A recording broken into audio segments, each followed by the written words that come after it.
ఈ రోజు క్లాస్లో మనం అప్ హిల్లో ఉన్నప్పుడు వెహికల్ వెనక్కి వెళ్లకుండా ముందుకు ఎలా మూవ్ చేయాలి, ఎత్తు ప్రదేశంలో ఉన్నప్పుడు వెహికల్ వెనక్కి వెళ్లకుండా ముందుకు ఎలా మూవ్ చేయాలనే దాని గురించి తెలుసుకుందాం. ఇక్కడ ఫస్ట్ థింగ్ ఏంటంటే, ఇప్పుడు వచ్చే అడ్వాన్స్డ్ వెహికల్లో అప్ హిల్ అసిస్టెన్స్ అనే ఒక టెక్నాలజీ ఉంది.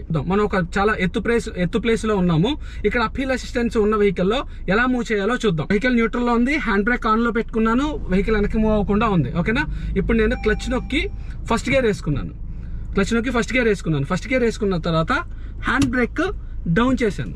ఇప్పుడు నేను బ్రేక్ పట్టుకొని హ్యాండ్ బ్రేక్ డౌన్ చేశాను. సో వెహికల్ ఎటు వెళ్ళట్లా.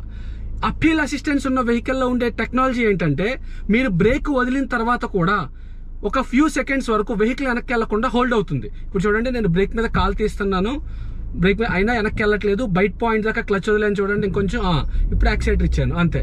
వెహికల్ అనేది ముందుకెళ్ళడం జరిగింది. అలాగే ఇప్పుడు చూడండి, మళ్ళీ ఒకసారి చూడండి, బ్రేక్ పట్టుకున్నాను, బ్రేక్ మీద కాల్ తీసి వెనక్కి వెళ్ళట్లా, క్లచ్ బైట్ పాయింట్ దాకా వదులుకున్నాను, నిదానంగా యాక్సిలరేటర్ ఇచ్చాను, వెహికల్ అనేది ముందుకి. మళ్ళీ ఒకసారి చాలా హైట్ లో ఉన్నాం, సో బ్రేక్ పట్టుకున్నాను, బ్రేక్ మీద కాల్ తీసాను, వెనక్కి వెళ్ళట్లేదు, యాక్సిలరేటర్ ఇచ్చుకుంటూ రైట్.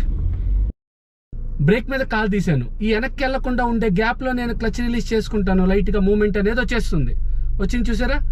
అసలు నా కాల్ యాక్సిలరేటర్ మీద కూడా లేదు. ఇప్పుడు ఆగాలనుకోండి, క్లచ్ బ్రేక్. ఇప్పుడు మళ్ళీ నేను బ్రేక్ మీద కాల్ తీస్తున్నాను, ఈ గ్యాప్ లో క్లచ్ రిలీజ్ చేస్తాను, మూమెంట్ వచ్చేస్తా. చూడండి, అదిగోండి మూమెంట్ వచ్చేసింది.